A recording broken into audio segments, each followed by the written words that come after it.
পরে রাখলে দাড়ি আলেম নাহি হয়, আর জোব্বা পরে রাখলে দাড়ি আলেম নাহি হয়। আর কি কলি কালে এলো রে ভাই, মানুষ চেনা দায়, আর চারিদিকে ভরে গেছে মুফতি মাওলানা।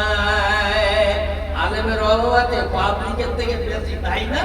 দেখুন সব পার্টির মিটিং এ সব জোব্বা, মৌলানার বেটা মৌলানা, পীরের বেটা পীর, দাদার বেটা দাদা, সব মানে কি বলবো কচ্ছপের মতন। হাদিস কোরআন পড়লো যারা তাদেরকে না চেনে, যারা সত্যি লেখাপড়া করে ভালো লোক তাদের চেনে না।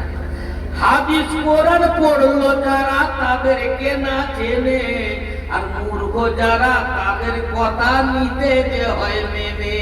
ওই মূর্খ যারা তাদের কথা নিতে যে হয় মেনে।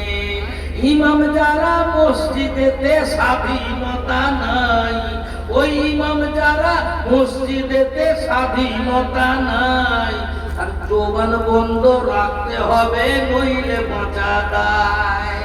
ও যদি জবান ছাড়াই ও চাকরি থাকে, বলবে এই ইমাম চলবে না, বাদ দাও। অথচ ইমাম মানে নেতা, কথা বুঝেছো বাবা? নেতাকে চাকর খাটাচ্ছি আমরা, মসজিদে যে মোল সাহেব গুলো এসব চাকর। তাই তো আমাদের ইমামের এই দুর্বলতার বাবা, ইমাম মানে নেতা।